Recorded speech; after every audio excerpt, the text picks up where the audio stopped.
Hello दोस्तों, आप सभी का स्वागत है आपके अपने यूट्यूब चैनल केजीएम ग्रुप पर। दोस्तों, आज हम इस्माइल प्रोजेक्ट के पेपर नंबर 7 के बारे में बात करने वाले हैं।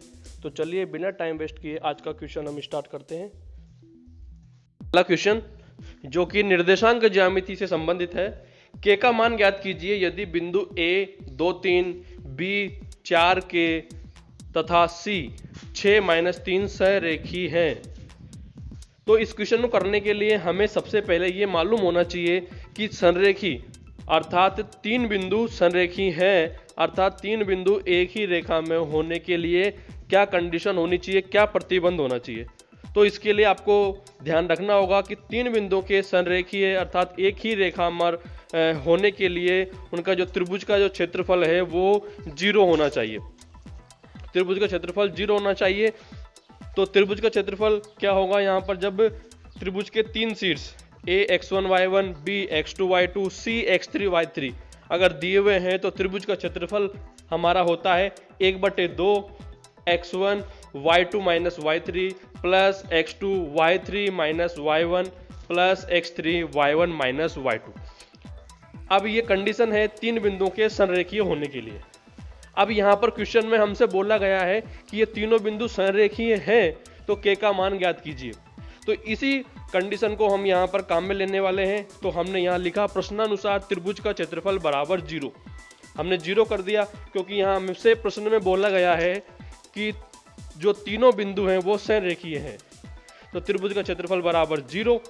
अब यहाँ पर हमने त्रिभुज का क्षेत्रफल को बराबर 0 करते हुए हल करना है और हल करके के का मान ज्ञात करना है। तो देखिए यहाँ मान रख देते हैं हम 1/2। जो त्रिभुज का क्षेत्रफल है हमारा वो 3 बिंदु, अगर 3 शीर्ष हमें दिए हुए हैं, पहला शीर्ष x1 y1, तो जो पहला बिंदु a है उसके जो दोनों बिंदु हो जाएंगे हमारे पास x1 y1 हो जाएंगे। जो दूसरा बिंदु b है उसके जो बिंदु है निर्देशांक है वो हमारा x2 y2, और जो बिंदु c है उसके निर्देशांक हो जाएंगे हमारे x3 और y3। तो यहाँ पर जब हमने त्रिभुज के क्षेत्रफल में मान रखा, तो मान रखने के बाद में हमने हल किया।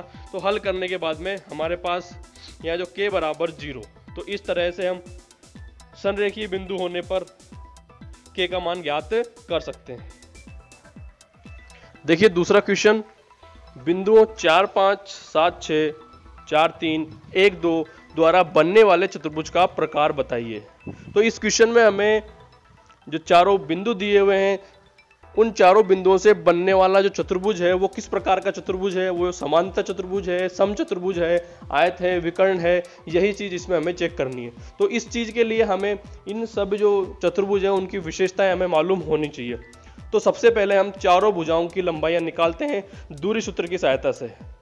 तो हमारा दूरी सूत्र होता है d बराबर √x2 माइनस x1 का whole square plus y2 minus y1 का होल स्क्वायर। तो यहाँ पर आप देख सकते हो हमने बारी बारी से पहले AB भुजा की लंबाई निकाली, फिर इसके बाद में BC भुजा की लंबाई निकाली, फिर CD भुजा की लंबाई निकाली, और फिर लास्ट में हमने DA भुजा की लंबाई निकाली। और निकालने के बाद में हम क्या देखते हैं कि AB बराबर CD है एवं BC बराबर DA है, यानी सम्मुख भुजाएं, आमने सामने की भुजाएं यहाँ पर समान है। इसके बाद हमें एक काम और करना है, यहाँ पर हमें दोनों जो विकर्ण हैं वो भी यहाँ पर निकाल करके देखने हैं। तो विकर्ण के लिए भी हमने दूरी सूत्र की सहायता से विकर्ण AC की लंबाई निकाली और विकर्ण BD की लंबाई निकाली। आप यहाँ देखते हैं कि AC not equal to BD, अर्थात जो दोनों विकर्ण हैं वो बराबर नहीं है। इस विशेषता के कारण ये जो हमारा चतुर्भुज होगा वो हमारा समांतर चतुर्भुज होगा। तो वीडियो अच्छा लगा हो तो ज़्यादा से ज़्यादा शेयर कीजिएगा ताकि ज़्यादा से ज़्यादा स्टूडेंट इन वीडियोज़ को देख करके घर बैठ करके स्टडी कर सके। जय हिंद, जय भारत।